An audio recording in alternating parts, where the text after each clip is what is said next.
Mesdames, Messieurs, bonsoir. Merci de nous avoir rejoints pour cette nouvelle réunion organisée par la CLI sur le thème, cette fois-ci, des 15 ans d'ITER.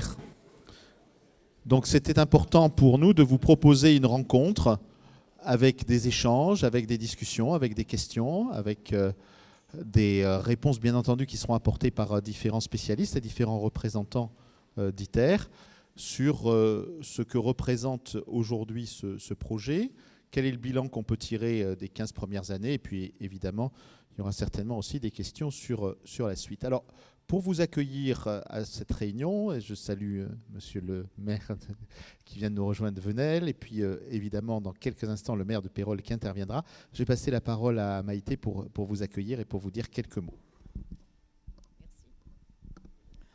Oui, bonsoir à tous et à tous. Tout d'abord, je vous prie d'excuser l'absence de monsieur Réau, qui est notre président. Je suis la vice-présidente de la CLI.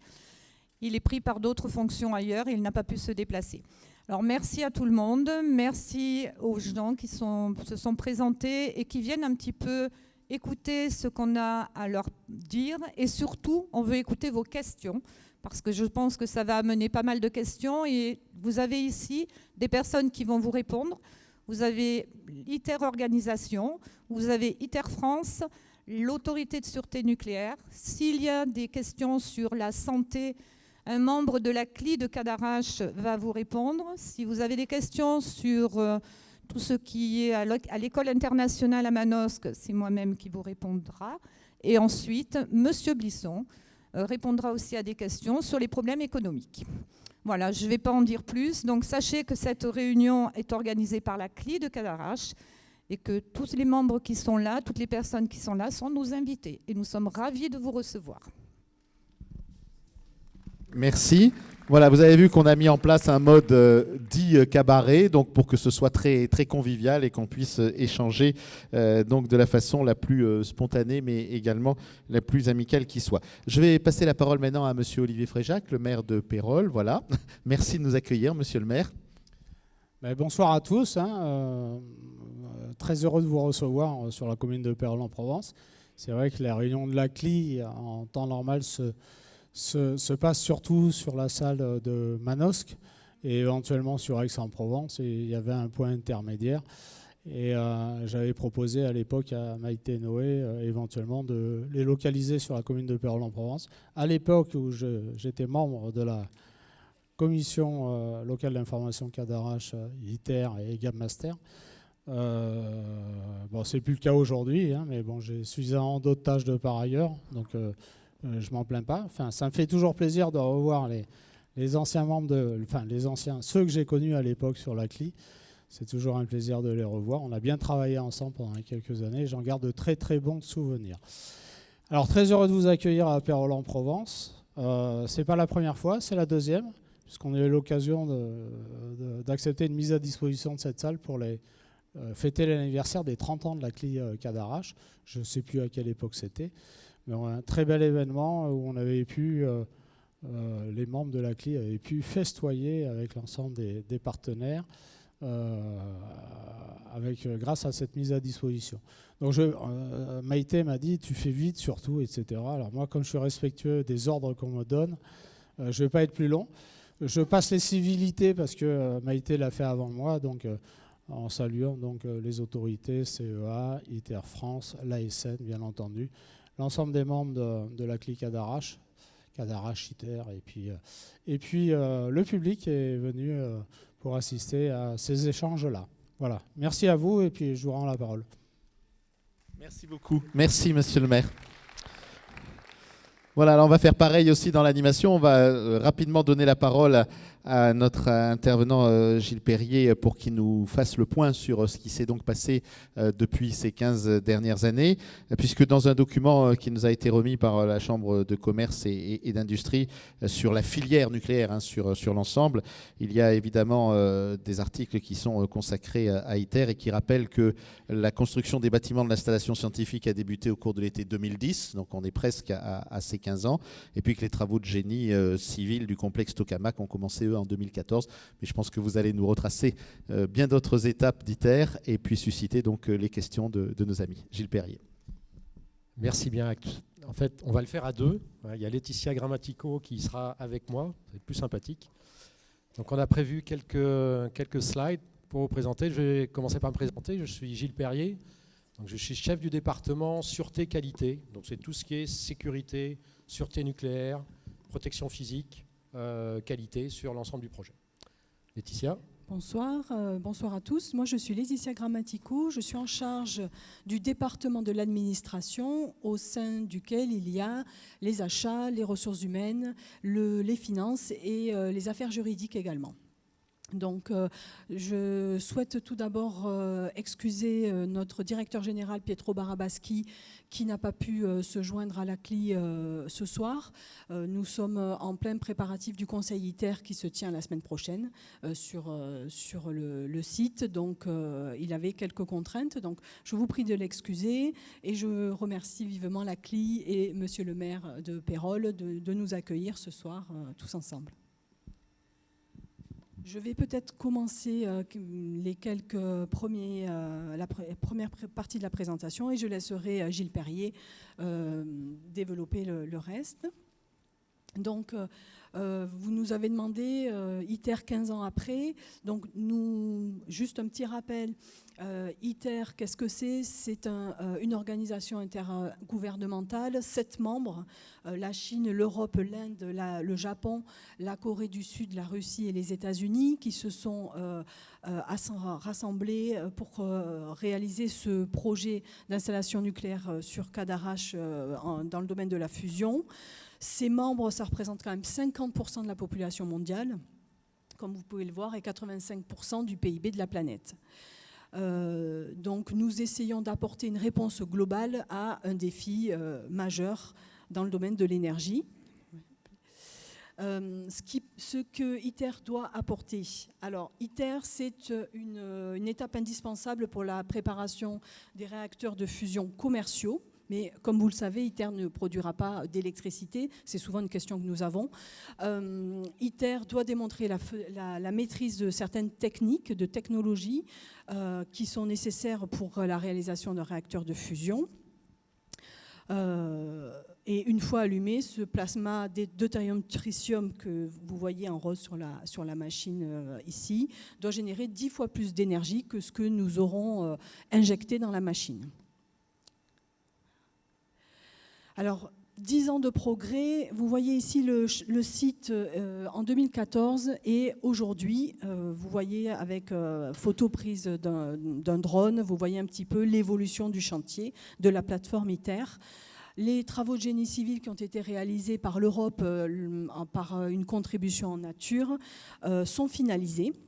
Et les bâtiments sont en cours d'équipement, voire de mise en service progressive pour les systèmes industriels, ce que Gilles Perrier va maintenant vous présenter. Alors voilà, vous avez une vue du ciel, du site. Donc comme vous a expliqué Laetitia, on est parti d'une plateforme vide il y a plus d'une décennie. Et donc ça a été équipé progressivement. Donc ce que vous retrouvez sur ce site, en fait, on parle du tokamak, qui est le cœur de la machine. Mais vous voyez qu'en fait, comme tout site industriel, il y a tout un tas d'équipements nécessaires pour faire marcher cette machine. Donc vous voyez au milieu un complexe tokamak. Donc c'est là que vous retrouvez ce fameux tokamak où on va retrouver la chambre à vide avec le plasma qui permet de faire la réaction de fusion. Si je commence par la droite du site, donc là vous avez le site de Cadarache CEA qui est juste à côté. On a tout ce qui est alimentation, donc l'alimentation en électricité du site, et qui va se découper en 2 voies. Il y a une première voie qui est, je dirais, classique, comme tout site industriel, du courant alternatif.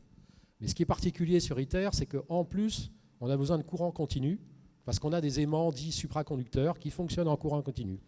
Donc il y a toute une installation de conversion pour passer l'alternatif au continu, qui va alimenter, c'est ce qu'on voit, conversion électrique, et qui va alimenter le tokamak.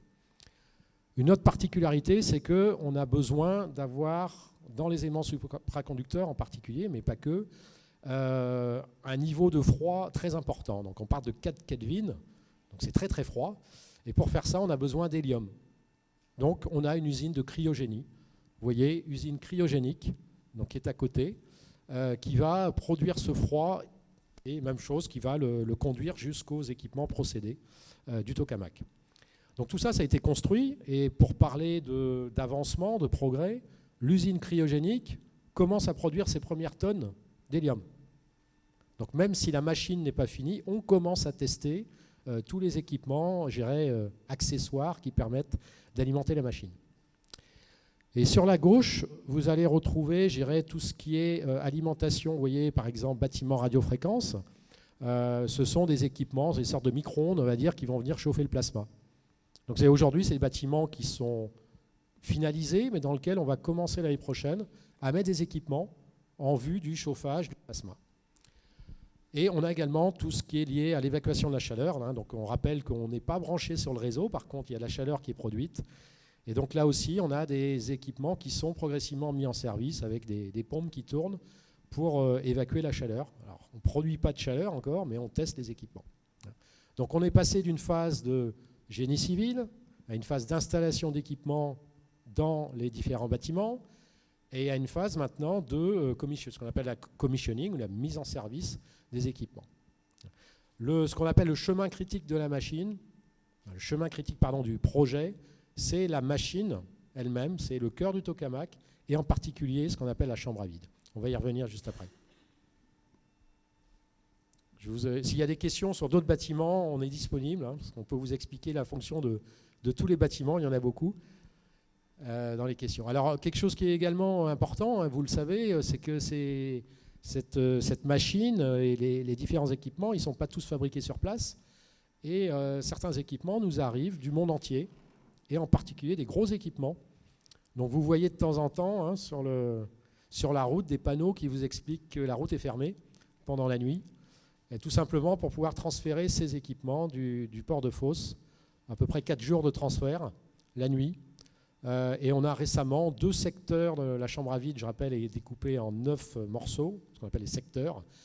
Et on a 2 secteurs qui sont arrivés récemment, un depuis l'Italie et un depuis la Corée. On peut passer au slide suivant. Alors, l'assemblage progresse et redémarre. Je pense qu'il y a...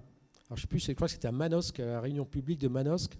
On vous a expliqué qu'il y avait quelques problèmes techniques sur le projet, en particulier des problèmes qualité sur la chambre à vide et sur ce qu'on appelle les boucliers thermiques, qui sont des boucliers entre la chambre à vide et les aimants.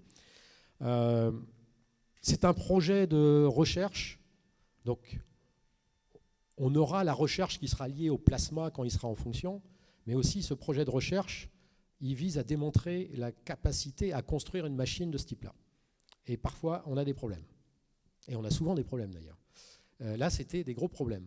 Et en particulier, des non-conformités de dimensions sur les chambres à vide et des problématiques de ce qu'on appelle corrosion sous contrainte sur les boucliers thermiques. Donc, on a pris une décision importante, c'est que le premier secteur, donc vous voyez ces grosses pièces là qui vont dans la chambre à vide, hein, donc les 9e de chambre à vide, il y en a un qui avait été transféré dans le puits, on a décidé de ramener en arrière et de réparer. Donc ce travail a été engagé il y a à peu près 2 ans et on est en train maintenant de redémarrer, une fois réparé, l'assemblage de la machine. Donc le secteur que vous voyez derrière moi, il a été réparé et normalement on devrait le remettre dans le puits vers le mois de février de l'année prochaine.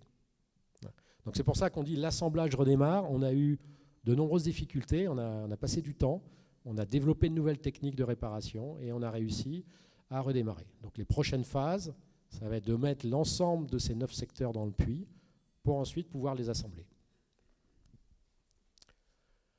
Le chantier ITER, donc c'est, alors les équipes ITER elles-mêmes, c'est de l'ordre de 1100 personnes.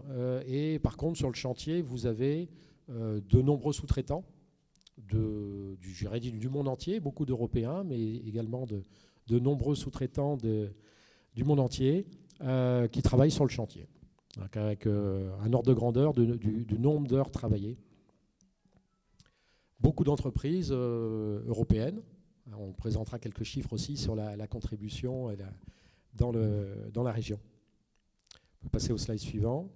Bon, la sûreté d'ITER, on a l'ASN qui est là, donc je ne vais pas forcément en parler beaucoup, mais juste pour rappeler que bien qu'on soit une organisation internationale, on est en relation avec l'ASN parce que l'article 14 de l'accord d'ITER précise qu'on doit observer les réglementations françaises pour ce qui est sécurité, sûreté nucléaire et autres.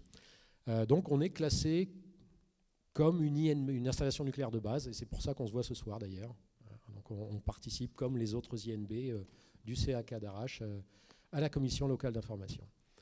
La particularité d'ITER, c'est qu'on a une grande différence par rapport au monde de la fission, des centrales nucléaires classiques, c'est qu'on n'a pas d'emballement possible de la réaction. Tout l'enjeu, c'est justement d'arriver à faire que cette réaction puisse être maintenue dans le temps. Donc c'est une grande différence qui fait que les contraintes de sûreté ne sont pas les mêmes. Par contre, à l'inverse, on a des vrais sujets autour du confinement et autour de la protection biologique, la protection radiologique, parce qu'on a des flux de neutrons relativement importants, par exemple. Donc ça, c'est des choses qu'on regarde en détail avec l'autorité de sûreté. On peut passer au slide suivant. Je vais finir dessus. Donc vous avez quelques chiffres. Alors on n'est pas remonté, c'est 2007, oui, donc c'est même plus que ce qu'on a dit. Donc les entreprises françaises, vous avez 9,5 milliards, dont le génie civil. Le génie civil, ça a été un gros morceau. Hein.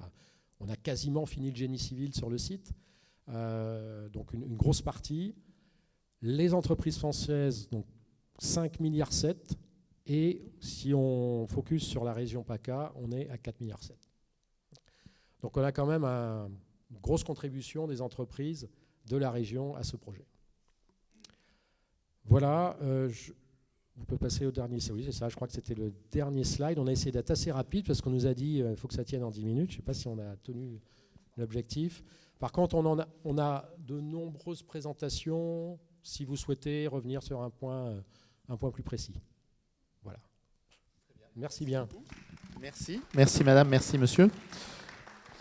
Voilà, oui, donc on se souvient, on parlait de l'aspect un peu journalistique des choses. En effet, c'est vrai que quand la décision de construire ITER dans notre région a été annoncée, c'était en 2005, sauf erreur de ma part, et on s'était félicité, parce qu'il y avait 2 dossiers à cette époque-là internationaux qui étaient importants pour la région.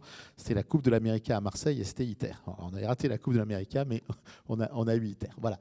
Donc, en effet, par rapport à la décision, c'était il y a 20 ans. Par rapport au début de la construction, c'était il y a 15 ans. Qui veut poser la première question de notre débat? Allez-y. Voilà, on va se présenter à chaque fois, ça sera bien. C'est juste une question, je dirais, pour alimenter le robinet, le mettre en route. Cette question, dans les 15 dernières années, il s'est passé un événement quand même assez majeur en Europe, c'est le départ de nos collègues amis britanniques. Comment sont-ils maintenant insérés? Continuent-ils à intervenir via je ne sais quelle organisation au sein d'ITER? Nous-mêmes, nous posions la question, est-ce que c'est via Euratom? Comment ça se passe avec les Britanniques? C'est bon, je crois, allez-y. Effectivement, lorsque le Brexit a été annoncé, pendant quelques années, nous avons tenté de maintenir la collaboration avec les instituts anglais avec lesquels nous travaillons, jusqu'à ce qu'ils puissent réintégrer le projet ITER via Euratom, puisque ça c'est toujours une demande d'Euratom que ça passe par eux. Et l'Angleterre était membre d'ITER via Euratom, donc pas directement. Or, nous avons un article dans le traité qui dit que si un État sort, il ne peut pas être maintenu. Donc, lorsque, il y a quelques années, suite à de nombreuses négociations, finalement, il a été décidé que l'Angleterre et Euratom ne maintenaient pas leur collaboration dans ce domaine-là. Nous avons été obligés de les considérer comme non membres d'ITER. En revanche, nous maintenons certaines collaborations ou nous avons aussi des agents qui sont anglais, toujours au sein d'ITER, mais nous devons passer par une approbation du Conseil pour les maintenir. Parfait.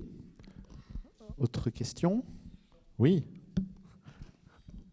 Je vous laisse vous présenter. Philippe Prudhomme-Perrollet.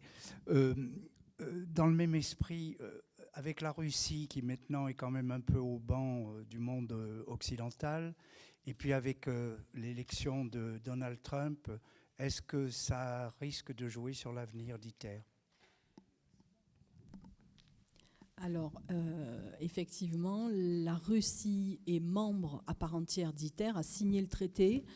Ce qui est intéressant dans une organisation intergouvernementale, c'est que c'est une nouvelle entité juridique qui est indépendante de ses membres. En réalité, des membres des États créent cette organisation et donc, étant indépendante de ses membres, elle est aussi indépendante des questions géopolitiques, etc., qui sont externes à cette organisation internationale. Donc la Russie reste membre d'ITER.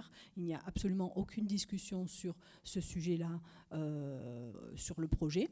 Et l'organisation ITER étant indépendante de toutes ces questions autres géopolitiques autour de l'organisation, nous continuons à travailler avec nos salariés russes qui sont au sein de l'organisation et aussi avec l'agence domestique russe et le membre russe qui représente la Russie sur le projet.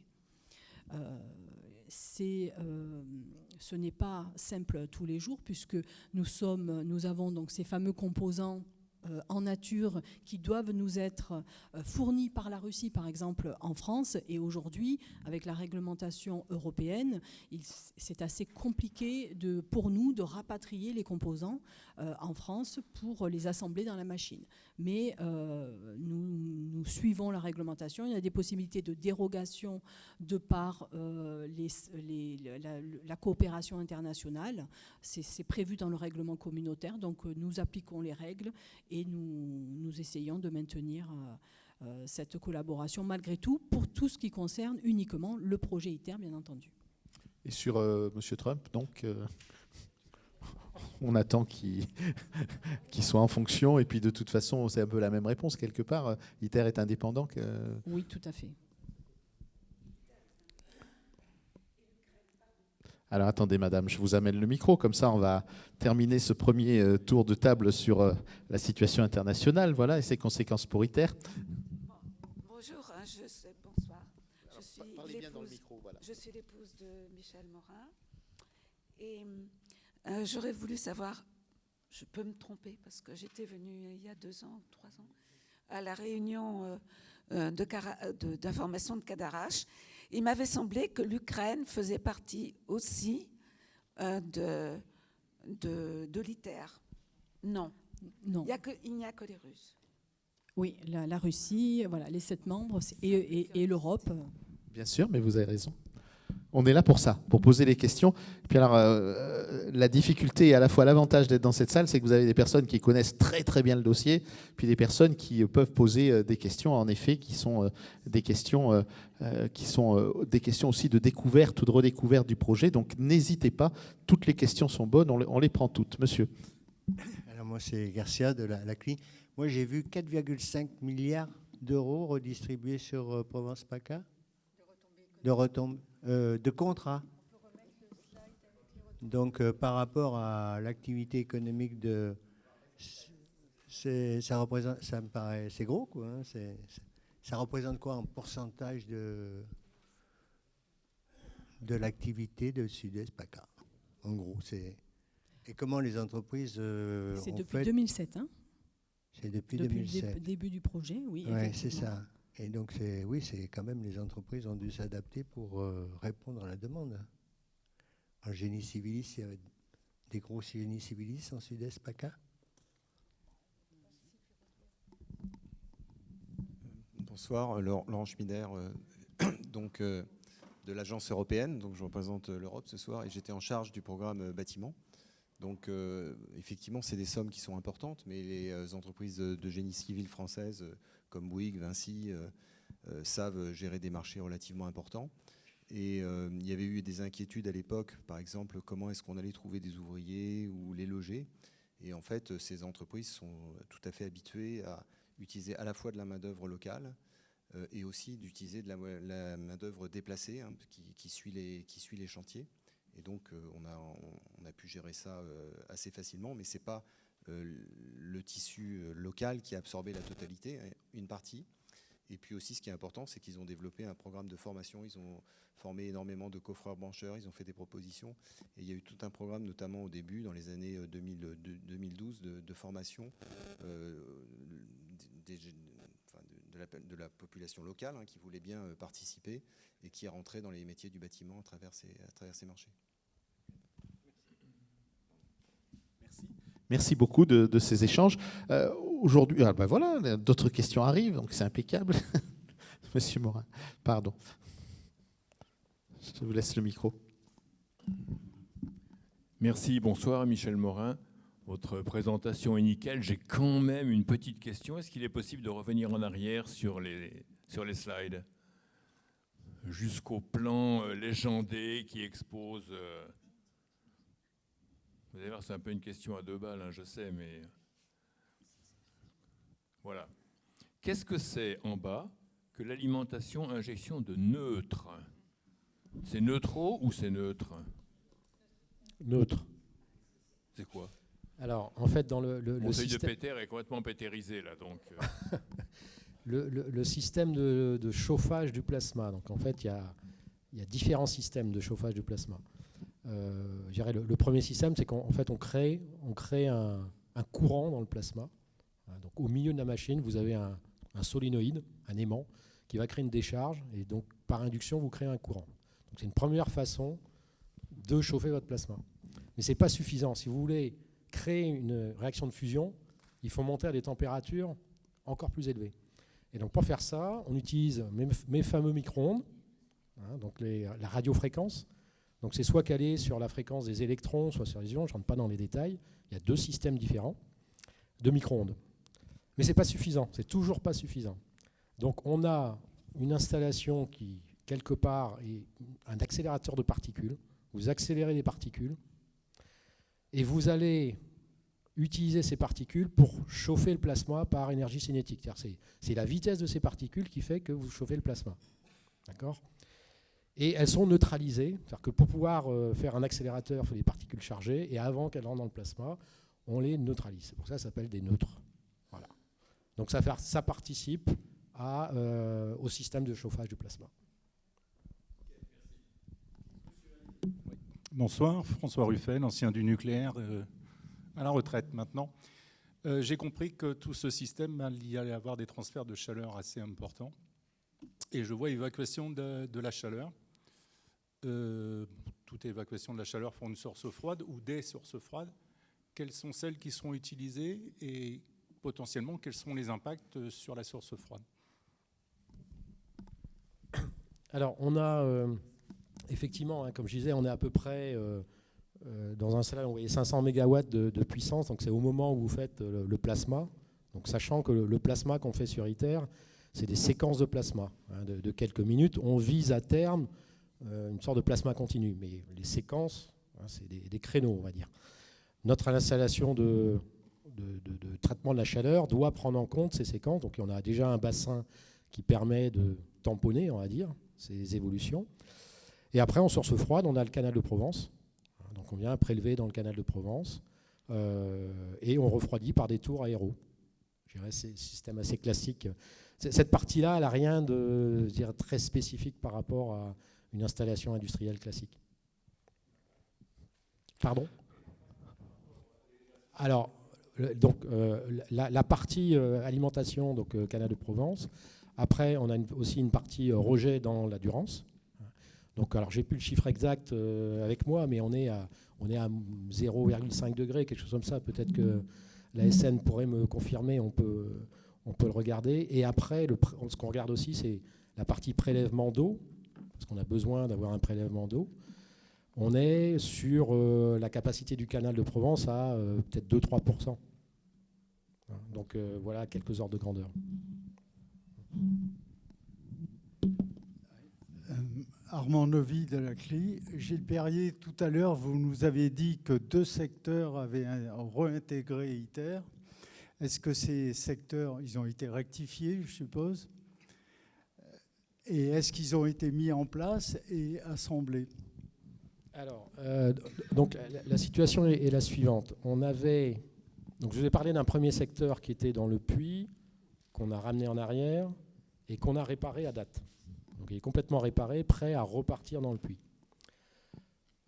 Quand on a dû traiter ces non-conformités, on a fait un bilan complet de tous les secteurs et tous les boucliers thermiques. Certains secteurs étaient déjà sur site, et donc on a réparé ces secteurs sur site, ou on est en train de les réparer.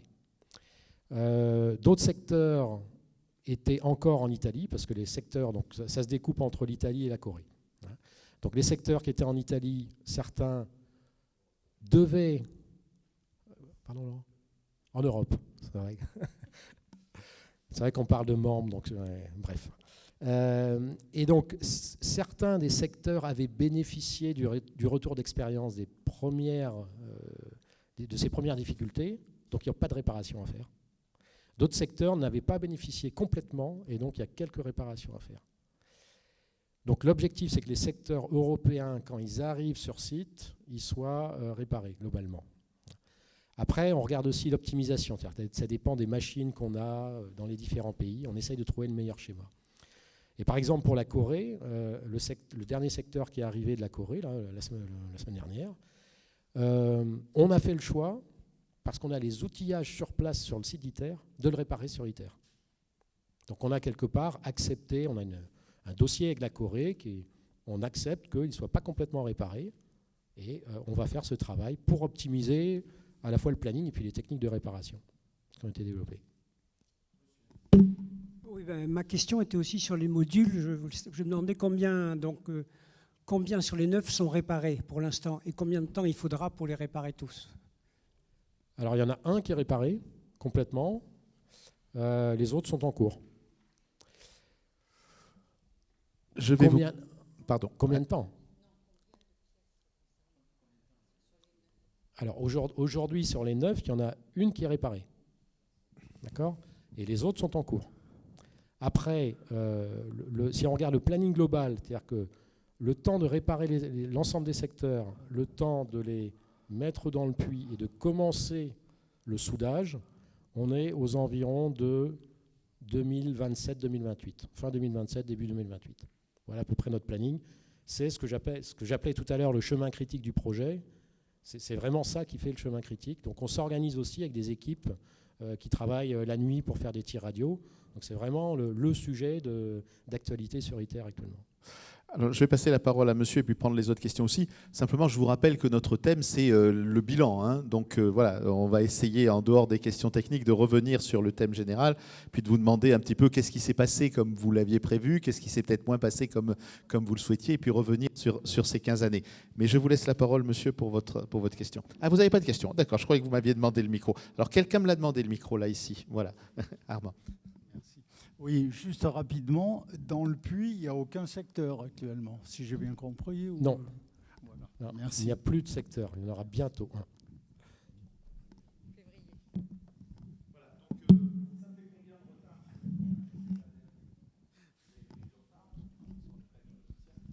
Oui, on a pris du retard, effectivement. Donc on essaye de minimiser les retards. Globalement, la problématique des réparations, c'est l'ordre de 2-3 ans. Donc c'est non négligeable sur un projet pareil. Alors juste pour le planning, parce que je pense que c'est important aussi par rapport au bilan et ce qui est en face de nous, il y a l'impact du Covid.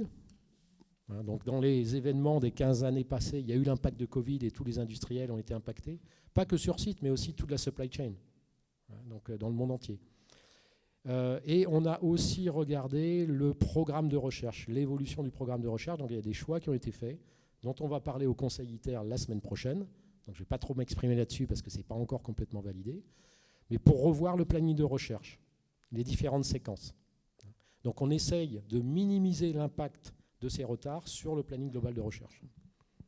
Les ordres de grandeur, on va dire, c'est de l'ordre de... Sur la fusion deutérium, tritium, c'est de l'ordre de 4 ans. Madame Noé, Maïté, je suis là. Moi, j'ai une petite question. 15 ans après, justement, est-ce que vous avez un petit peu des notions de ce que ça a pu amener sur les communes qui ont pu loger justement tous ces gens, les gens qui se sont installés définitivement, ce qui est le cas de nous Avignon quelques-uns, et savoir si vous avez un bilan, disons, positif, ou est-ce que ça n'a rien apporté?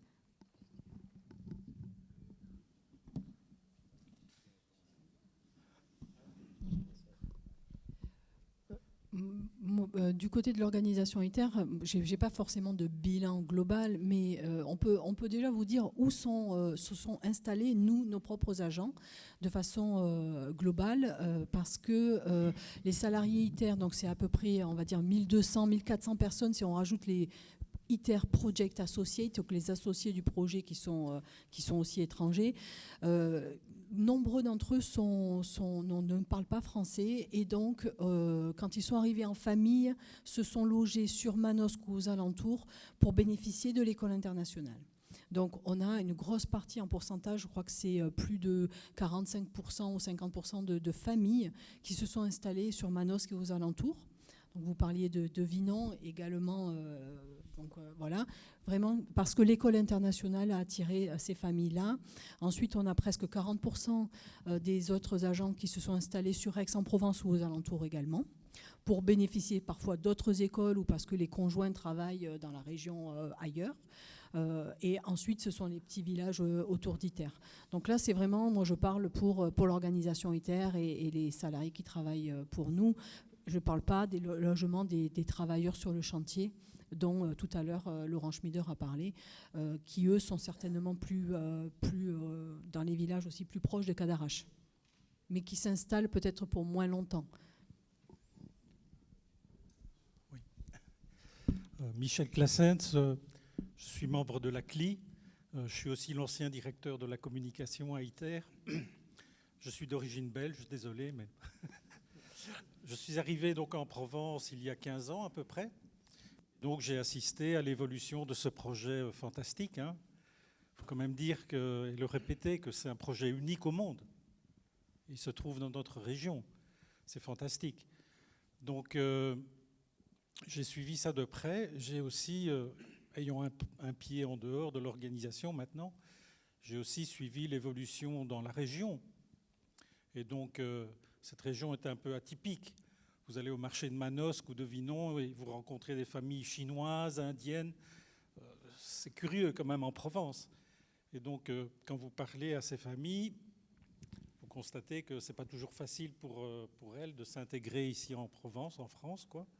Donc, il y a un accueil qui est effectué par l'organisation ITER, par le Welcome Office. Ça fonctionne plutôt très bien, avec certains problèmes, et on a travaillé aussi ensemble là-dessus, car j'ai découvert par exemple une famille chinoise qui ne payait aucun impôt et n'était pas couverte par l'assurance maladie, quoi, simplement parce qu'on ne leur avait pas expliqué. Bon, c'est des cas un peu anecdotiques. Je pense que donc il y a l'élément humain derrière ce projet à milliards d'euros plutôt. Donc il y a quand même un élément humain essentiel, très important, qu'on peut approcher de différentes manières, notamment sur le plan économique, car il y a énormément de sous-traitance dans la région et on sait qu'il y a beaucoup d'emplois directs et indirects qui ont été créés grâce à ITER. Donc l'impact est certainement positif, mais il ne faut pas négliger aussi l'aspect des locaux, je dirais, parce que j'ai aussi pas mal de contacts avec des gens nés ici, qui habitent dans la région avant ITER, et qui souvent méconnaissent encore le projet.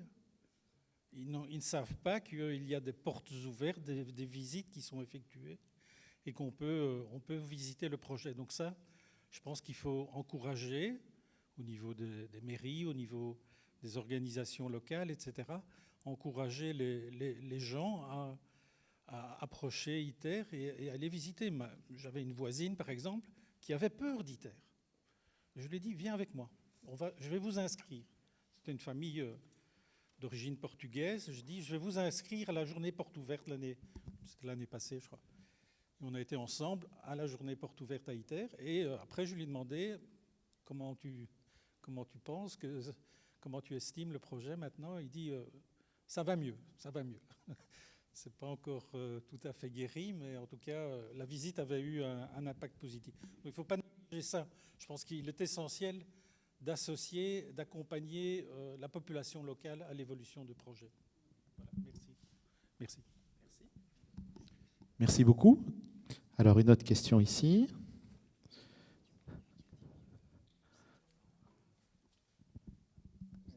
Oui, sur l'aspect des gens qui vont s'installer, hormis le chantier, bon, on voit bien comment ça va se terminer, mais les gens qui vont s'installer à long terme, est-ce qu'il va y avoir une deuxième vague? Est-ce qu'il va y avoir besoin de capacités supplémentaires d'implantation? Parce que dans mon village, on a une zone d'aménagement différé, ZAD, ZAD ITER. Donc on peut la débaptiser ou, ou est-ce qu'il peut y avoir encore une deuxième vague liée au fonctionnement d'arrivée de gens pour travailler? Alors, sur la partie chantier, le gros du génie civil est fait. Voilà, donc là, cette partie-là, il y a potentiellement des bâtiments, on le voyait peut-être pas très bien, juste en dessous de complexe Tokamak, là, il y a des installations pour le traitement des déchets, la maintenance, des choses comme ça qui pourraient générer effectivement un afflux dans quelques années pour la construction. Après, pour les équipes ITER, on est assez stable. Alors, on est sur un schéma de contrat de 5 ans. Les gens d'ITER, c'est tous en CDD. C'est le schéma d'organisation internationale, renouvelable. Donc on a des gens qui, au bout de 5 ans, partent. On a des gens, au bout de 5 ans, qui sont renouvelés. 1 fois, 2 fois. On aura une évolution de profil quand commencera la partie mise en service et les premières expériences. Donc, typiquement, des scientifiques du plasma, des physiciens, aujourd'hui il y en a dans l'organisation, mais demain, quand on fait des expériences, il y en aura encore plus. Mais ça, ce n'est pas avant 10 ans. Je pense que les équipes, globalement, la partie construction va baisser, la partie opération va monter, ça va s'équilibrer. Donc je ne pense pas qu'il y ait besoin de construire trop de logements. Oui, moi, ce que je voudrais dire, c'est que ce projet, unique, il est formidable pour la région.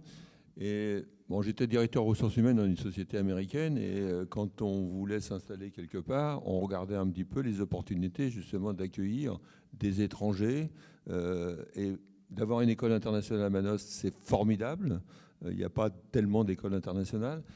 Ce qu'il faut, c'est que la région maintenant travaille en disant, voilà, on a un exemple. Je pense qu'aujourd'hui, on peut parler de réussite parce que tous ces gens qui viennent du monde entier, ils vivent quand même bien. J'ai eu l'occasion l'année dernière, par exemple, de discuter avec des Chinois à Pralou qui attendaient pour prendre leur remontée mécanique. Ils avaient l'air très, très heureux d'être de la région. Donc, il faut absolument que les gens, nos élus de la région, profitent de cette expérience ITER pour faire la promotion et attirer des entreprises étrangères. Et moi, je tire le chapeau à cette initiative d'ITER et la façon dont c'est mené, parce que c'est absolument positif. Donc voilà. Alors, excusez-moi, oui, je suis Francis Guignan, j'habite un petit village qui s'appelle Quinson, et donc j'étais directeur ressources humaines en Europe, Moyen-Orient et Afrique. Merci beaucoup.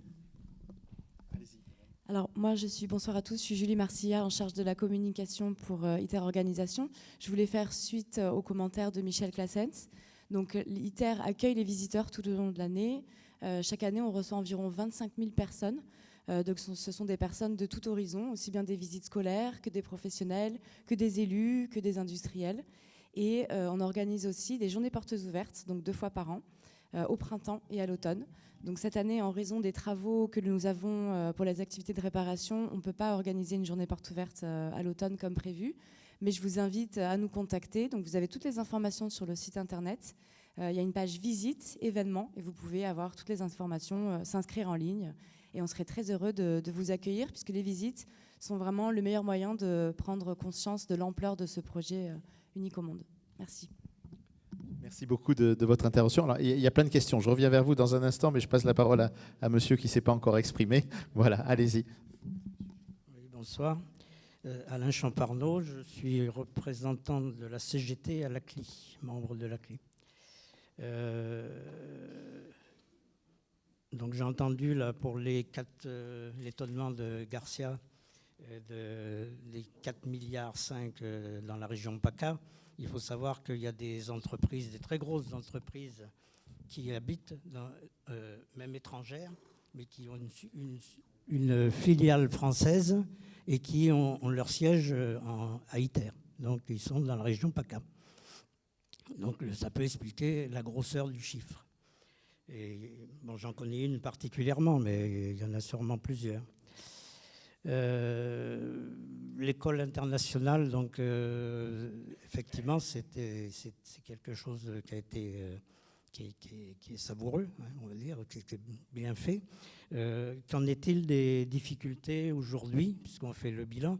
Enfin, comment ça a évolué l'utilisation de cette école et surtout l'accès des familles non ITER à cette école, puisque c'était prévu au départ qu'il y ait des enfants de familles qui ne travaillaient pas ITER, françaises ou non d'ailleurs, mais qui étaient admis dans cette école de manière à mélanger, hein, à insérer mieux les enfants d'ITER.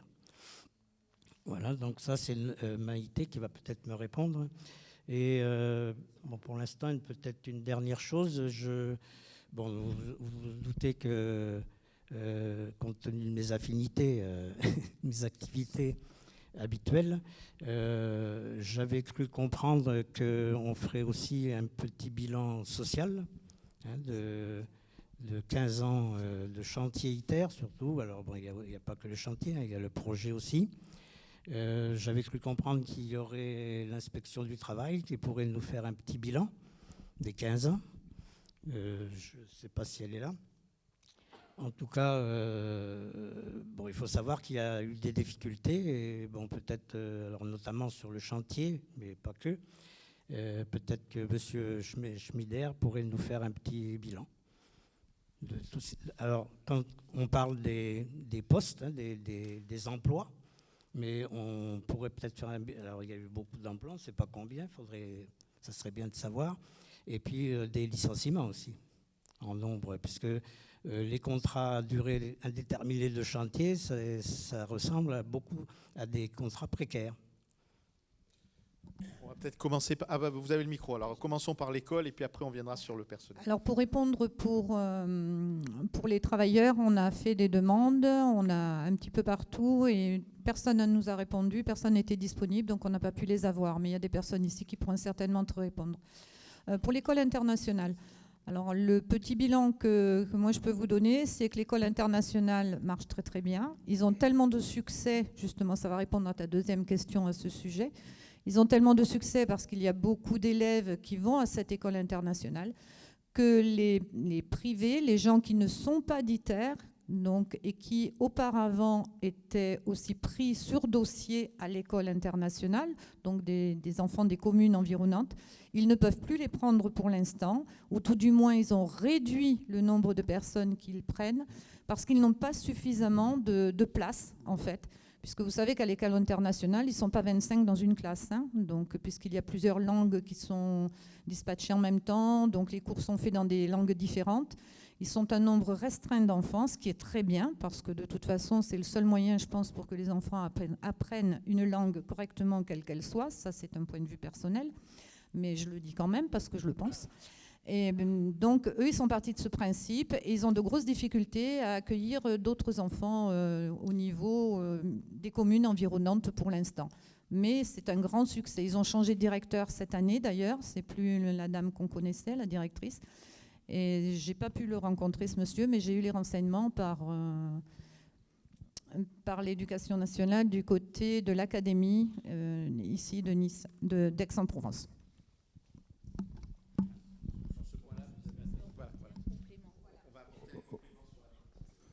Oui, bonsoir. Fabrice Rénal, je suis le directeur de l'agence ITER France. Je me permets de corriger, si vous voulez bien. La France a pris un engagement, quand elle a construit cette école, de réserver 25% des places pour des scolaires qui ne sont pas issus d'ITER. Ce pourcentage est toujours respecté aujourd'hui. Alors, effectivement, il y a une évolution des salariés et donc des enfants d'ITER par un renouvellement de la population. Les gens arrivent plus jeunes avec des enfants. On s'attend à une augmentation des enfants dans l'école, mais ce sujet-là, il est traité, il est regardé avec toutes les solutions possibles, de façon à ne pas avoir de blocage ni de saturation de l'école, avec toujours une grosse préoccupation, c'est de maintenir ce pourcentage de 25%, parce que ça participe à l'acceptation finalement et à l'intégration des enfants d'ITER dans la région.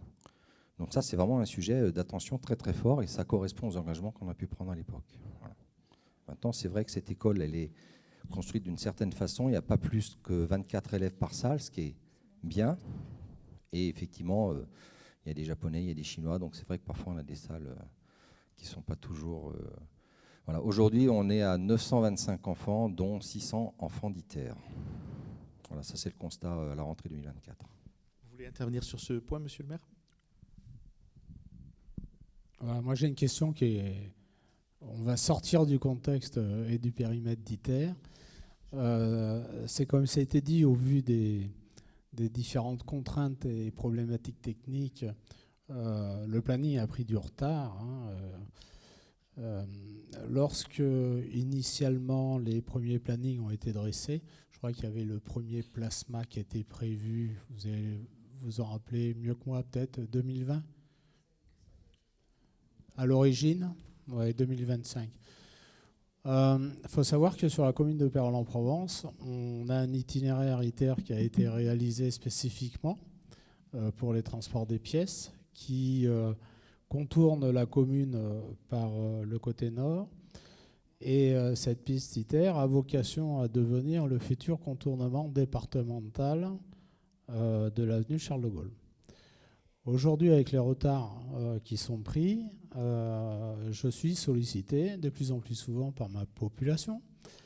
Vous savez qu'on a une entreprise qui est installée sur la commune, qui est le Carrier, Durance Granulat, qui exploite sur les communes de Jouques et qui va être en renouvellement avec un projet d'extension sur les communes de Jouques, Perles-en-Provence et également Mérargues.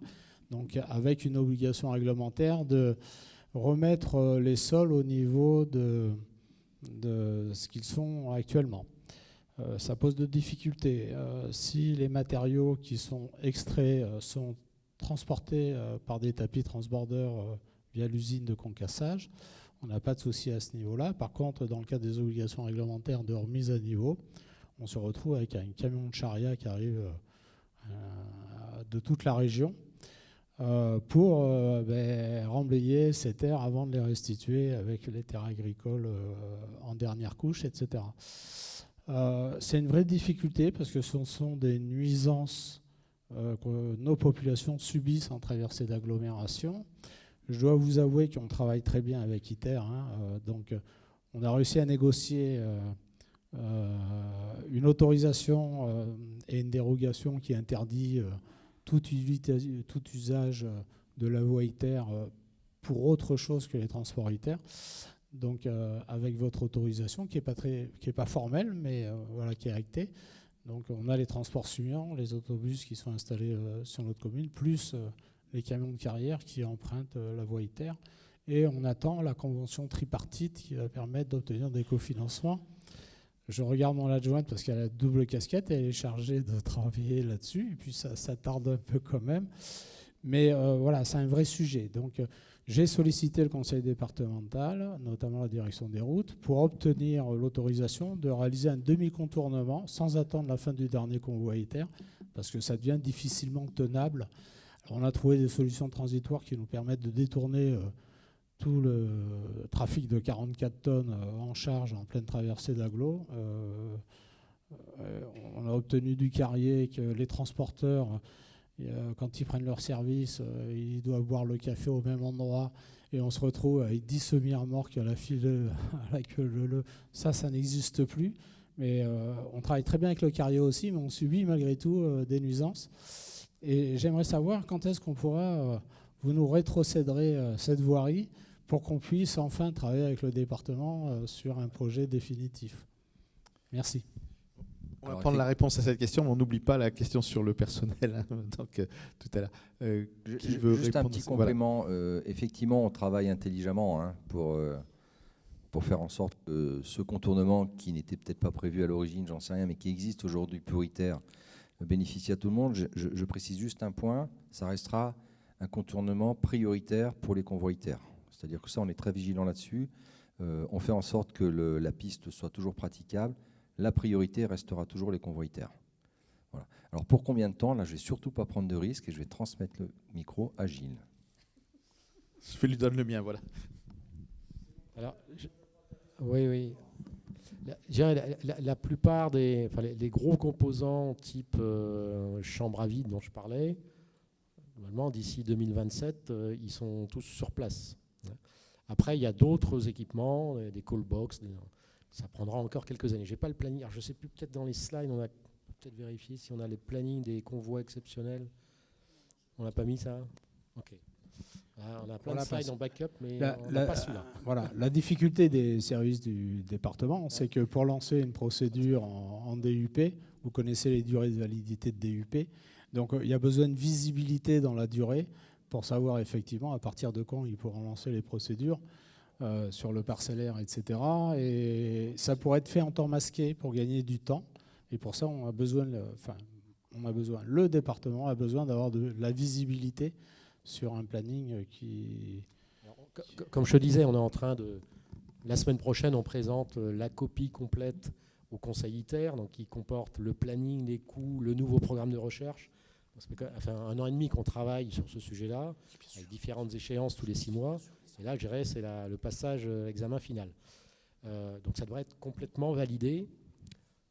2027, c'est les gros composants type chambre à vide, mais on a encore quelques années derrière. Donc on aura un planning complètement aligné avec tous les transports qui restent.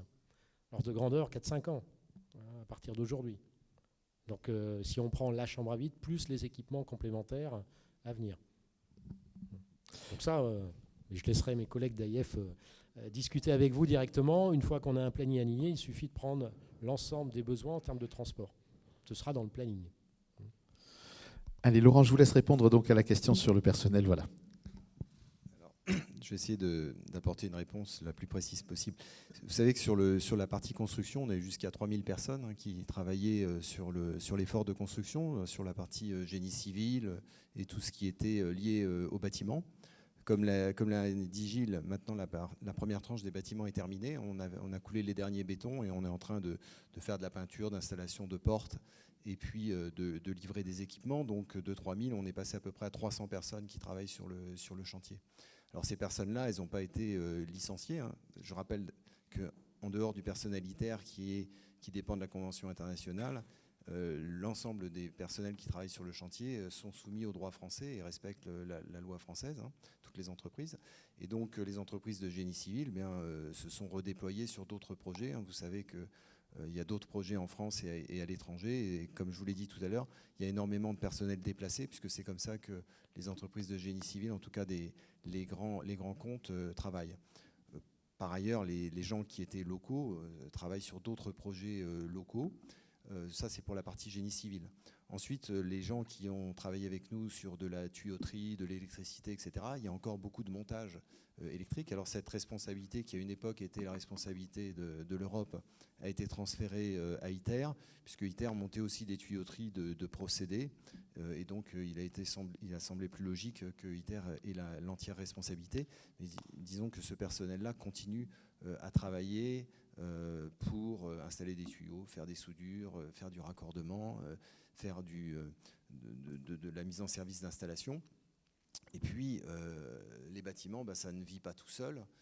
Et donc, la phase suivante, c'est la maintenance des installations. Et donc, ITER a aussi mis en place des contrats de maintenance. Et il y a des dizaines, je ne sais pas exactement combien, une centaine, 150 personnes qui travaillent à la maintenance des installations. Et donc, on peut dire qu'il y a une certaine continuité pour le personnel. Donc oui, certains sont peut-être à contrat de durée de chantier, c'est-à-dire qu'effectivement, quand le chantier se finit, ils migrent sur d'autres chantiers, mais ça, c'est, je dirais, l'organisation générale. Je voudrais dire un dernier mot, en tout cas sur la partie travaux et infrastructures. Il y a eu 30 millions d'heures travaillées, et aujourd'hui, on peut dire que sur ces 30 millions d'heures, on n'a pas eu d'accident grave, et je pense que c'est quand même à noter pour un chantier de génie civil. Il y a peu de chantiers en France et dans le monde avec un résultat comme celui-là. On a eu quelques accidents graves que vous connaissez, qui ont été communiqués, mais qui n'ont pas été mortels, qui n'ont pas été, je dirais, avec des blessures permanentes. Évidemment, il faut être prudent, et tous les jours, on travaille avec ça. On avait une réunion ce matin avec Gilles sur justement l'organisation de la sécurité sur le chantier. On rentre dans d'autres phases avec des risques qui sont différents, etc. Il faut être très vigilant, mais c'est quand même un retour qui est important. On a parlé de ça au niveau des Jeux Olympiques. Ça avait l'air d'être fantastique qu'on se soit intéressé au chantier des Jeux Olympiques, mais je voulais vous dire que sur ITER, on s'y est intéressé depuis longtemps et qu'on a eu de bons résultats. On est très contents. Alors Brigitte Delcroix, et puis après, monsieur, et 3 questions de monsieur. Oui, bonsoir. Brigitte Delcroix de la CLI. Je voudrais aborder le problème de la circulation. La sortie Cadarache a été aménagée pour essayer de fluidifier un petit peu ces problématiques de circulation. Mais lorsque vous circulez sans travailler sur le CEA ou sur ITER, lorsque vous arrivez à Saint-Paul, eh ben déjà, vous avez un bouchon extrêmement important. Vous avez un bouchon extrêmement important lorsqu'on se dirige vers Vinon. Sur l'autoroute, c'est vrai que même si il y a eu un aménagement de la sortie, il y a encore des bouchons. Je voulais savoir s'il y avait des projets pour essayer de fluidifier cette circulation et d'éviter ces embouteillages permanents. Alors pour les gens qui travaillent effectivement sur le site, mais aussi pour les autres.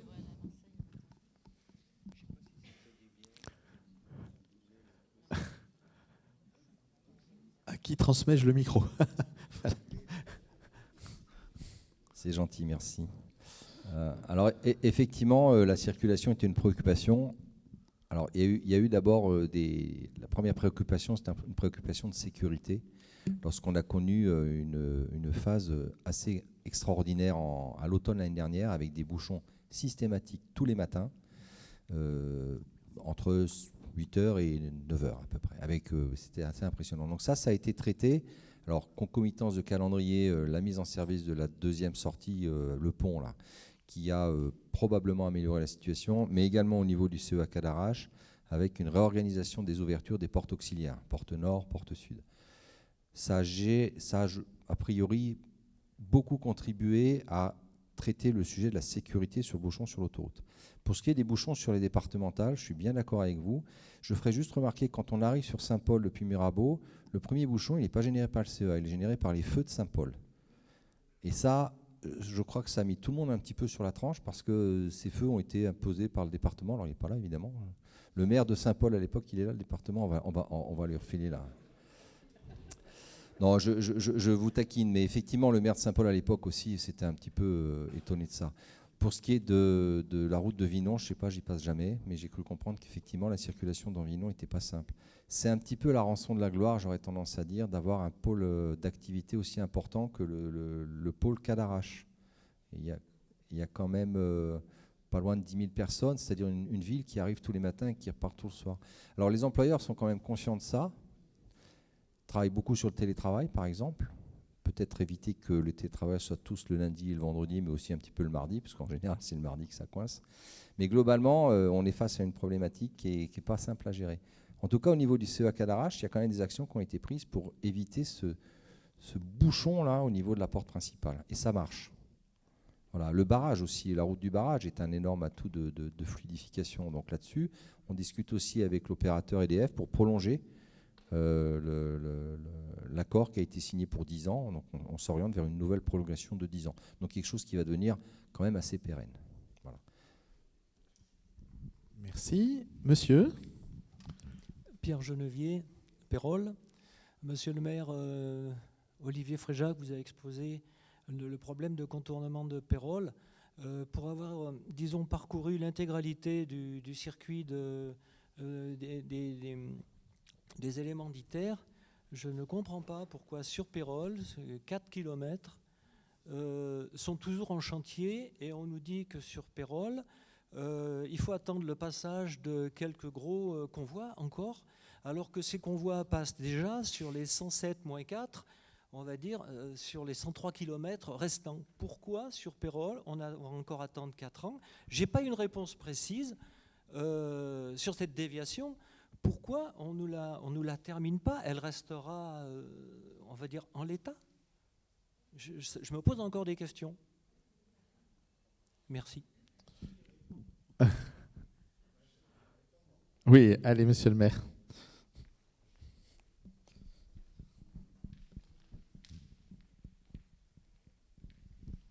Alors, une précision qui aurait pu être apportée par les équipes qui sont présentes ce soir, c'est que sur effectivement la plus de centaine de kilomètres de l'itinéraire ITER, il n'y a que quelques zones de stationnement. Et Pérols-en-Provence, vous le savez, hein, puisque les convois stationnent en nocturne lors des passages, c'était un élément de pause, et la voie ITER aujourd'hui sert de zone de stationnement. On peut difficilement réaliser un contournement qui ne serait pas ouvert en permanence. Ça, c'est le premier point. Et c'est vrai que les 107 km ont été aménagés, existants, ont été aménagés par le conseil départemental de façon à pouvoir recevoir ces convois, avec la construction de nouveaux ouvrages, lorsque ceux en place avaient des structures qui ne supportaient pas les charges de 900 tonnes, etc. Toujours est-il que, voilà, sans rentrer dans le détail, je crois qu'il y a 3 points de stationnement sur la totalité de l'itinéraire, dont Pérols-en-Provence. Et la difficulté là, c'est que l'itinéraire ITER aujourd'hui tel qu'il est n'est pas conforme à la réglementation nationale sur notamment les angles de gyration, etc. Donc ça va nécessiter des travaux lourds de conseil départemental, de rectification, déjà des tracés, c'est-à-dire donc avec du foncier à acquérir via des phases de déclaration d'utilité publique, etc. Et ces travaux ne peuvent pas se faire en même temps que les convois ITER. Alors, sur l'ensemble de l'itinéraire, là, justement, les derniers entretiens que j'ai eus avec les représentants, avec le directeur des routes, c'était justement de voir avec ITER comment il était possible de travailler pour réaliser ce contournement, ce demi-contournement, parce que notre souci aujourd'hui,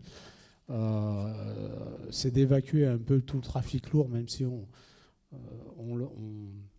c'est quelque chose que j'ai réussi à obtenir avec l'accord de ITER et puis en partenariat avec le Carrier et puis les transports Sumian. Cela étant, on ne peut pas officialiser un contournement sur une voirie qui n'est pas départementale. C'est-à-dire, il y a aussi le statut problématique du statut de la voie. Aujourd'hui, cette voie, par des UPU, elle est pour les convois ITER. Elle ne peut pas prendre le statut de route départementale. Donc le département ne peut pas engager des travaux à sa charge en maîtrise d'ouvrage sur une voirie qui ne lui appartient pas. Voilà, donc il y a tous ces problèmes juridiques qui font que c'est compliqué. Sur le reste, alors on pourrait dire pourquoi le département ne récupère pas directement la voie ITER et puis engage les travaux. Ben, simplement parce que, in fine, ils n'auront pas besoin de la totalité. La modification des angles de gyration font qu'il y aura beaucoup de délaissés ultérieurement et ils ne peuvent pas prendre la totalité de ce foncier-là, alors que au titre d'une DUP, par rapport à une création d'un contournement, tout le foncier n'est pas nécessaire. Ça fragilise juridiquement la déclaration d'utilité publique. Voilà. Donc il y a toutes ces contraintes qui sont à prendre en compte, mais en œuvre pour essayer de au moins voilà, arriver à négocier le demi-contournement. Donc je pense qu'avec Monsieur Rénal, on va se revoir avec le directeur des routes, voir comment on peut enclencher quelque chose dans ce sens-là. Mais c'est un travail de longue haleine. Parce que les procédures administratives sont relativement longues, au niveau des DUP, enquêtes parcellaires, etc. Et ce que je disais, ce que je préconisais au département, c'est de lancer tout ça en temps masqué, de façon à être prêt le jour, effectivement, il y a une rétrocession ITER vers la commune et ensuite le département. Merci. Alain, alors donc vous avez 3 questions et puis après il y a un monsieur qui a... Oui, ces 3 questions qui proviennent, ces 3 questions, elles sont issues de la réunion publique que nous avions tenue il y a presque 15 ou 18 ans, je ne sais plus, avant même que ne commencent les premiers travaux sur ce chantier. Et il y avait 3 points particuliers qui étaient assez prégnants. Je me souviens que nous avions donné la parole même à une délégation de gens qui étaient venus nous parler des difficultés, des urgences de l'hôpital de Manosque. Et l'inquiétude était que l'afflux de personnel associé à ITER risquait de compliquer encore ou de rendre encore plus difficile l'accès à ces urgences. Alors, première question, c'est après 15 ans, qu'en est-il? Les urgences à Manosque se sont-elles améliorées? Est-ce qu'on est reçu beaucoup mieux ou beaucoup moins bien qu'autrefois? Premier point qui était levé et pour lequel il serait intéressant d'avoir un bilan aujourd'hui. Le deuxième aspect qui avait intéressé beaucoup les gens, C'était les gens qui étaient propriétaires et qui espéraient pouvoir louer facilement, et puis d'autres qui étaient locataires et qui s'inquiétaient du risque d'augmentation des coûts et de la difficulté de se loger.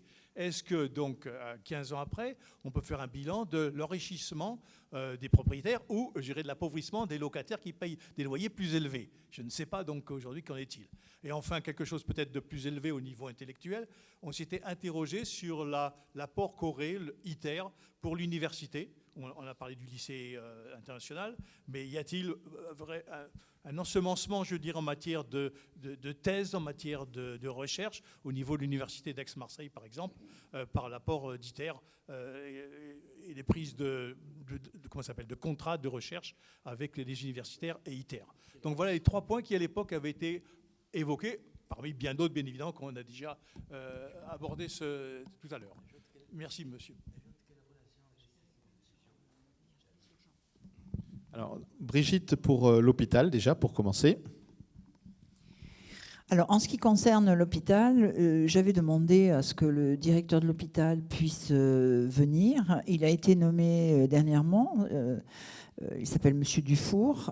Malheureusement, il gère 2 hôpitaux, celui de Digne et de Manosque. Et actuellement, il est sur Digne. Donc, il ne pouvait pas être là. J'ai demandé s'il pouvait déléguer des personnes compétentes de l'hôpital. Ça n'a pas été possible.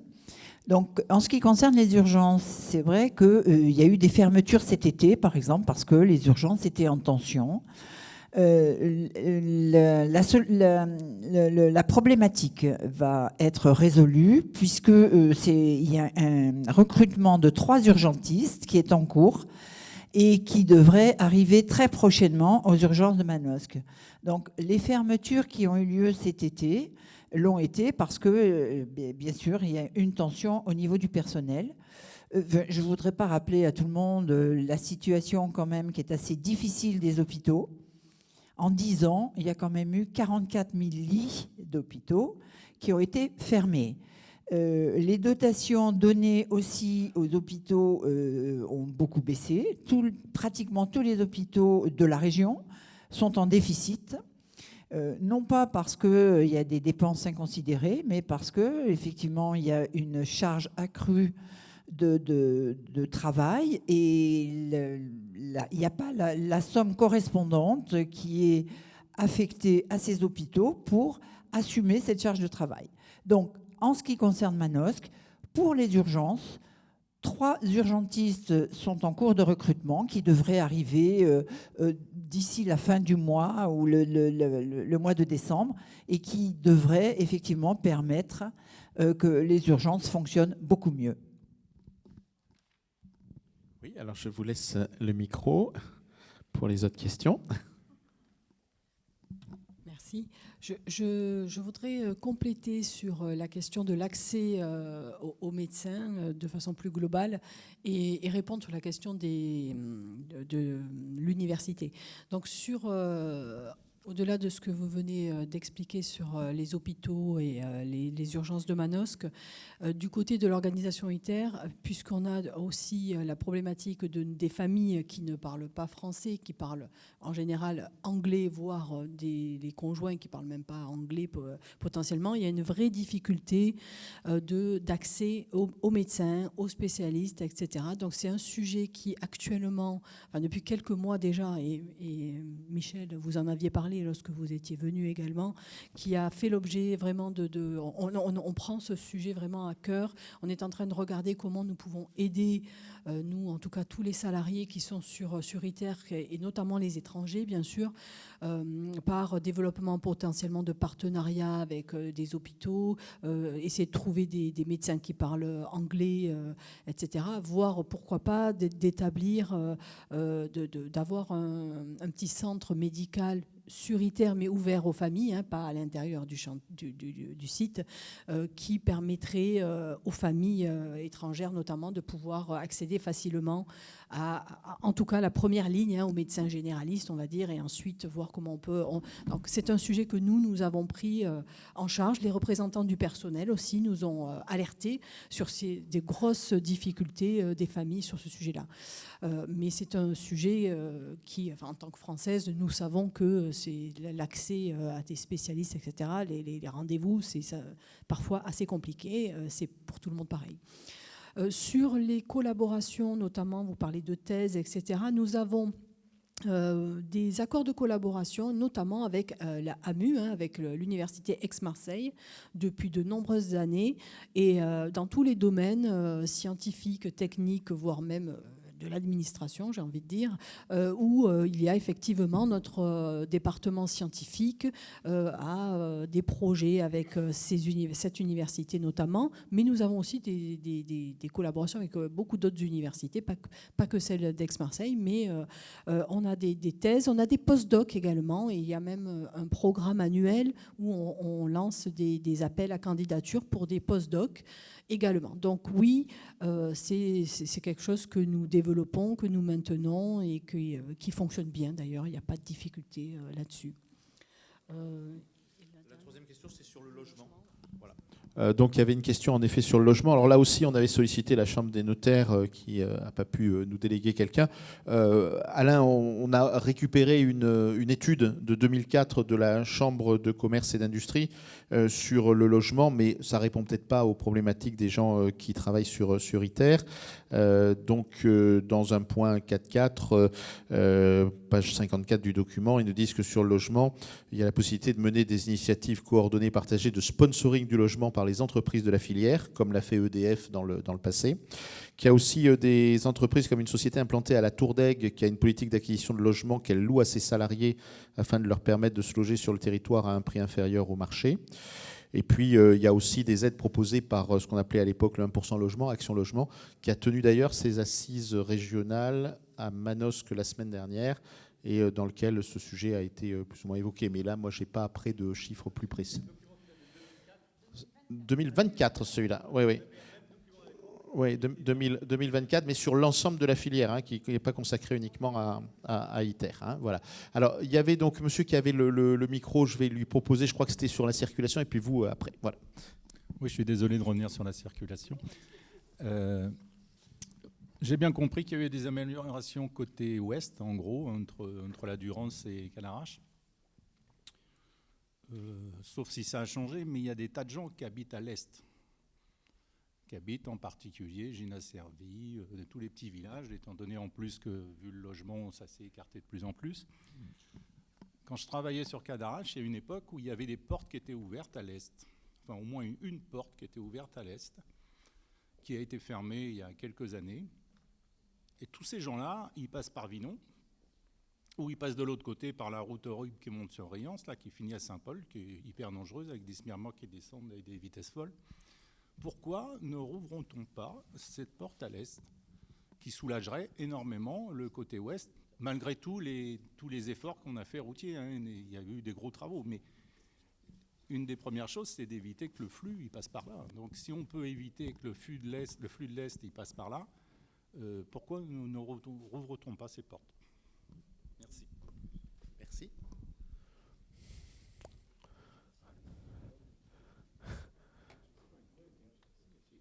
Vous avez une réponse ou non?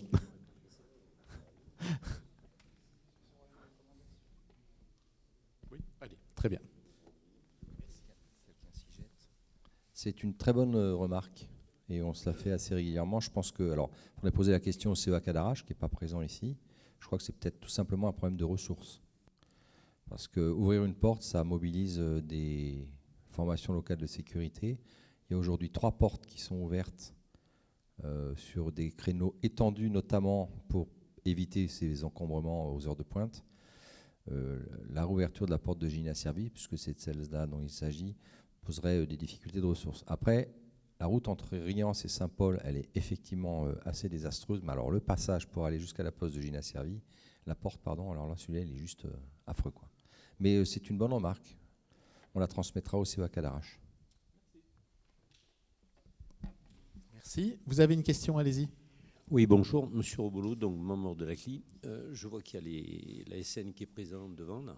Je ne sais pas si... Est-ce que vous avez... bien dans le micro, voilà, merci. Est-ce que vous avez l'intention de dire quelque chose ou...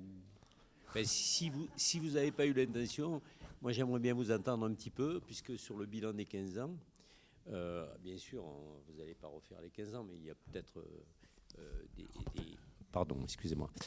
Sur les 15 ans, il y a eu peut-être des enquêtes ou autre chose qui s'est passé, que vous pourriez dire, mais enfin, on aimerait bien un petit peu vous entendre, c'est important.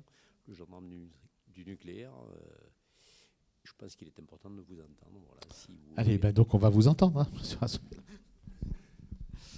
Donc bonjour à tous, je suis Mathieu Rasson, le chef de la division Marseille de l'autorité de sûreté nucléaire qui, comme l'a présenté monsieur Perrier, assure le contrôle de la sûreté nucléaire et de la radioprotection sur l'installation nucléaire de base ITER. Alors, je ne pourrais pas vous faire un bilan sur les 15 années différentes de la sûreté nucléaire et de la radioprotection sur ITER. Quelques points marquants. Peut-être un point marquant en ce qui concerne l'autorisation, enfin la démarche d'autorisation de l'installation ITER qui est en train de se jouer en ce moment.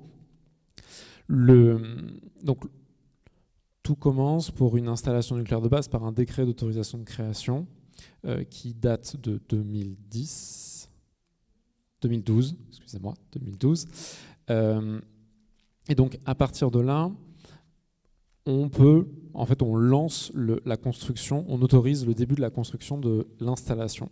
Et le jalon suivant, c'est la mise en service qui doit être autorisée par une décision de l'autorité de sûreté nucléaire.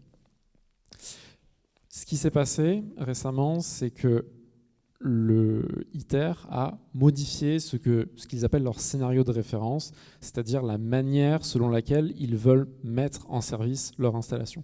C'est ce dont parlait M. Perrier et qui doit encore être validé dans les détails par le Conseil ITER.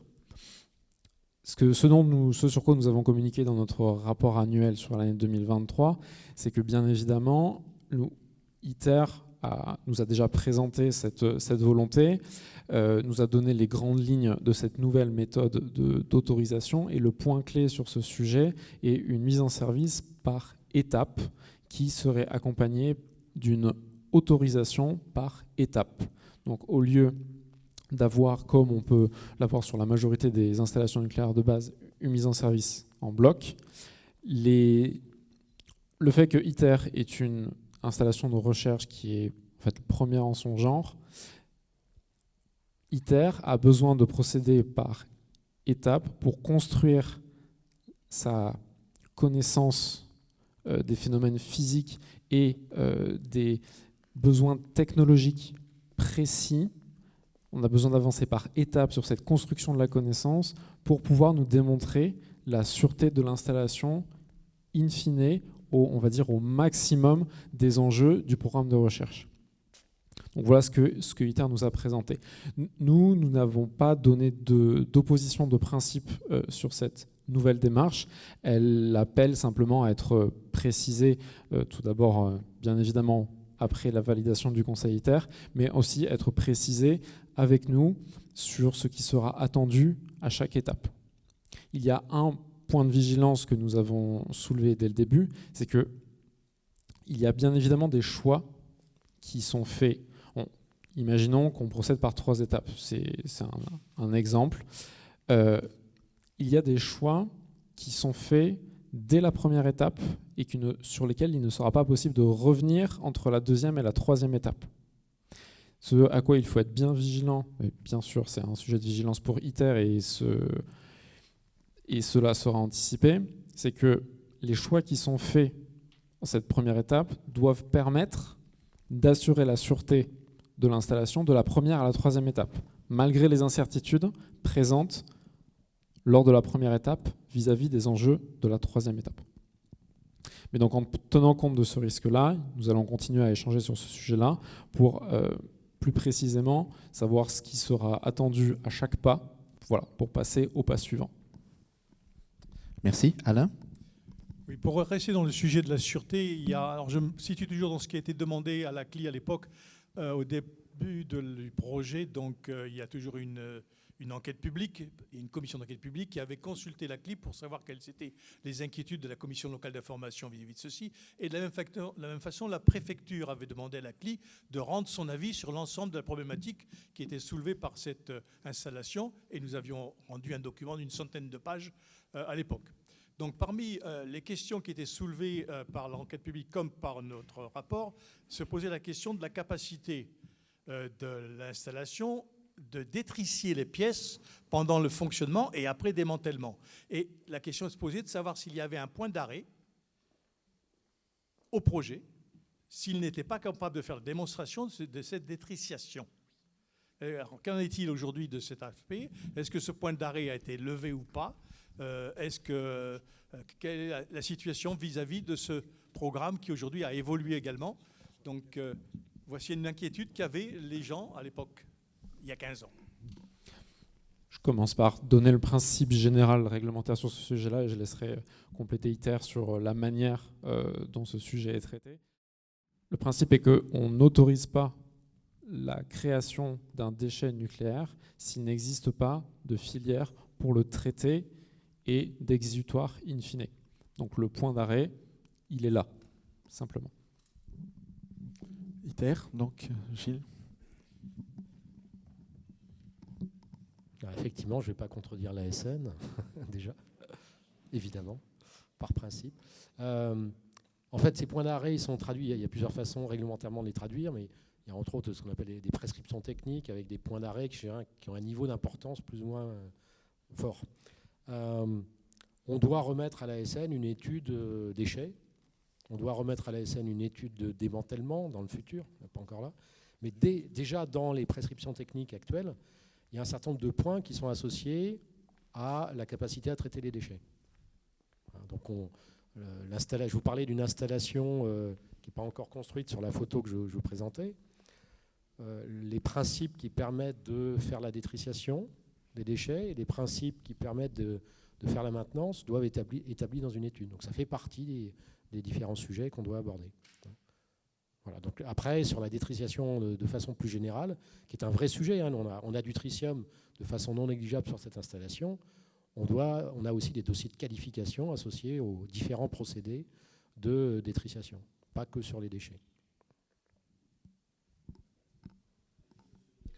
Oui, moi je vais revenir sur votre mise en service par étapes. Parce que c'est quoi les étapes? C'est géographique d'une partie de l'installation, c'est... Parce que c'est... Bon, voilà, merci de m'éclairer. Oui, alors, en fait, non, c'est sur l'ensemble de l'installation. Mais en fait, alors je vais revenir à ce que disait M. Rasson, c'est très difficile pour une installation de recherche d'aller démontrer quel sera le niveau d'incertitude, on fait un plasma, ça n'a jamais été fait au monde, et il n'y a pas d'installation pilote équivalente à la même échelle qui permet de tout démontrer. Donc on essaye de démontrer, ça fait l'objet de la qualification des équipements nucléaires, je sais pas, la démonstration que ça tient au séisme, on va faire des tables vibrantes, on va vérifier que chacun des composants est compatible. Et donc on a tout un tas d'installations de tests. Et par contre, l'échelle 1 est difficile, elle est impossible à vérifier, par principe, par nature d'une installation de recherche. Donc l'idée, c'est qu'en fait, l'installation de recherche permet elle-même de faire la démonstration. Donc une première phase, qui serait une phase d'un plasma uniquement deutérium-deutérium, c'est-à-dire qu'il n'y a pas de tritium, ce qui nous permet déjà de valider que la machine, elle fonctionne, on sait faire un courant de 15 millions d'ampères, on sait faire le champ magnétique tel que défini, et on sait faire des plasmas deutérium-deutérium. Donc ça, c'est une première phase. C'est l'équivalent de ce qui existe dans les tokamaks actuels. Vous prenez le tokamak qui est sur Cadarache, au CEA, le tokamak Ouest, c'est ce qui fait une échelle beaucoup plus petite. Donc ça permet déjà de valider une étape, d'acquérir de la connaissance qui permet aussi d'asseoir la démonstration de sûreté pour l'étape suivante. L'étape suivante serait une étape où on ferait du plasma deutérium-tritium à 500 MW. Par contre, on ne va pas, je vais rentrer un peu dans la technique, mais lorsque vous faites un plasma, vous avez un flux de neutrons et vous allez activer des pièces. Donc l'activation des pièces fait que ces pièces deviennent difficiles à traiter et potentiellement on est obligé de faire de la téléopération. Et ça peut poser des problématiques de radioprotection pour le personnel, pour le traitement des déchets. Donc plutôt que d'aller faire des plasmas pendant une durée importante, on a dit qu'on ferait dans un premier temps 1% du total de ce qu'on appelle l'affluence, qui est l'ensemble des neutrons qu'on va produire. Donc 1%, ça peut paraître faible, mais ça nous permet de faire du plasma de 500 MW sans aller activer de façon trop importante les pièces. Et en faisant ça, on peut faire des mesures, on peut faire l'acquisition de connaissances, mettre tout ça dans nos dossiers de sûreté qu'on envoie à l'ASN et qui permet d'asseoir la phase suivante. Où là, l'objectif, c'est d'aller à la phase complète du projet ITER. Donc finalement, l'installation elle-même, elle sert comme pilote pour l'installation. Et pour rester sur cet exemple avec les différentes exigences que nous mettons à chaque étape, bien évidemment, le tokamak, il doit assurer le confinement dès le début. On ne va pas mettre des rustines sur le tokamak d'une étape à une autre. On ne va pas redémonter le tokamak une fois qu'il a été soudé pour aller faire des corrections. Donc la qualité du confinement des substances radioactives, qui est une fonction de sûreté clé pour le réacteur ITER, doit être assurée dès la première étape. Un autre exemple, donc M. Perrier parlait de l'accumulation d'activation dans la machine. Donc pour détailler cette notion-là, la réaction de fusion nucléaire, donc qui consiste à faire rentrer en collision et fusionner deux atomes de noyaux légers d'hydrogène, du deutérium, du tritium, va produire des neutrons, particules qui est à l'intérieur des noyaux neutres, très énergétiques. Et ces noyaux, quand ils vont sortir de la réaction, ils vont simplement traverser, entrer en collision avec toute la matière qui est autour, et en raison de leur énergie importante, ils vont être capables de déclencher une réaction nucléaire avec la matière qu'ils rencontrent. Et si, pas de chance, la réaction nucléaire crée un noyau instable, on va ajouter une source radioactive dans les matériaux autour. C'est ce qui s'appelle l'activation.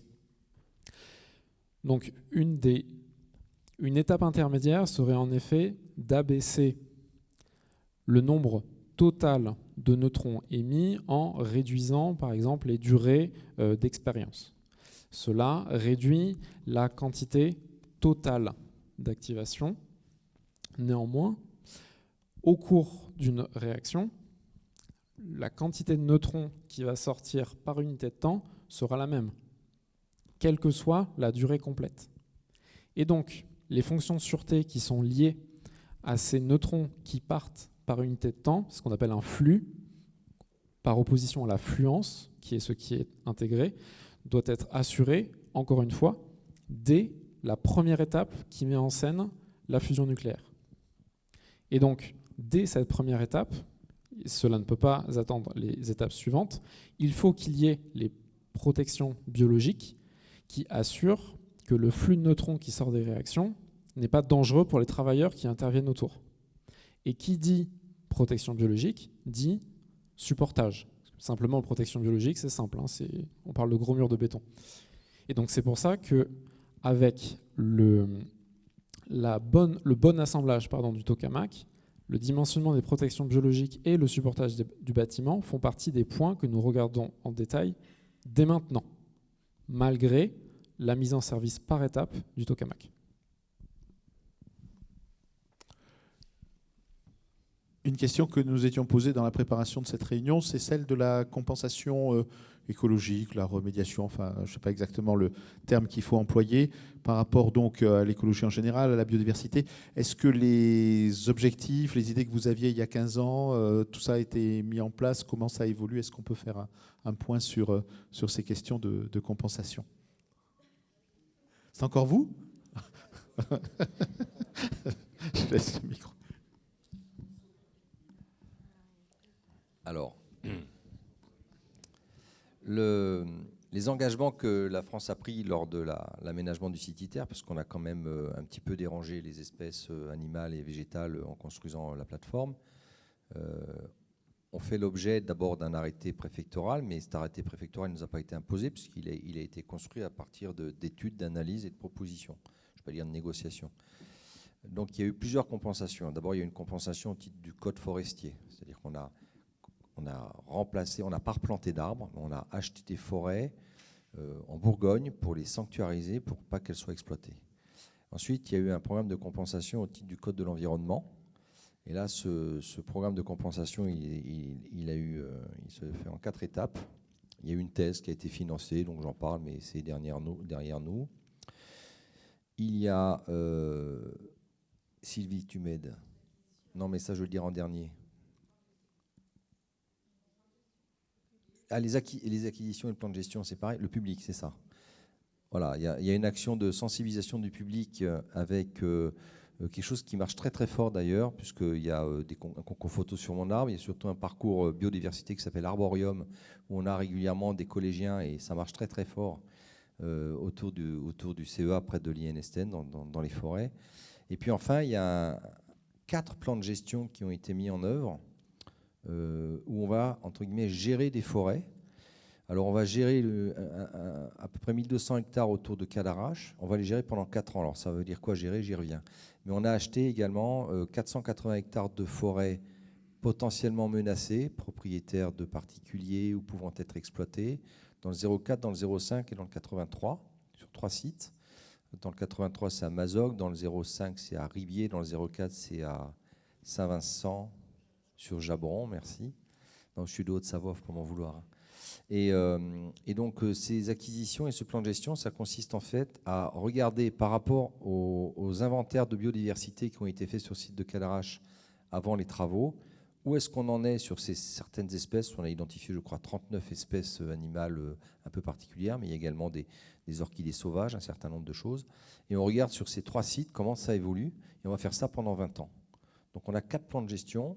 On a acheté des forêts, on fait de la sensibilisation du public, beaucoup auprès des écoles. Voilà, globalement, c'est ça le programme de compensation environnementale. On n'est pas rentré dans un schéma en disant « je vais payer quelqu'un qui va planter des arbres quelque part pour compenser le truc ». On n'a pas replanté d'arbres. On a protégé des forêts et surtout, avec l'ONF notamment, on s'est engagé sur des études sur la biodiversité. Alors, je ne suis pas un spécialiste, mais quand on discute avec ces spécialistes, ils sont vraiment contents de ce qu'ils trouvent. Voilà. Et on en est à 10 ans pour le 1200 hectares et on commence à peine pour la partie, c'est Mazoc le dernier, c'est ça. Voilà. Donc on est engagé pour encore 20 ans là-dessus. Et on fait régulièrement des colloques. Il y en a eu un à Riance d'ailleurs, ouvert au public sur ces sujets-là, qui avait eu un certain succès d'ailleurs. Je crois qu'on était plus nombreux qu'ici. Merci, très bien. Écoutez, s'il n'y a pas d'autres questions, on va vous proposer de poursuivre autour d'un apéritif qui vous est donc proposé par la CLI à la sortie de la salle. On va vous remercier, puis vous pouvez vous applaudir, j'allais dire collégialement, pour cette belle réunion. Merci encore, monsieur le maire, de nous avoir accueillis à Pérol en Provence ce soir. Et puis, donc, rentrez bien, soyez prudents donc, sur les routes, on a beaucoup parlé, mais voilà. Et à très bientôt pour d'autres réunions. Merci beaucoup.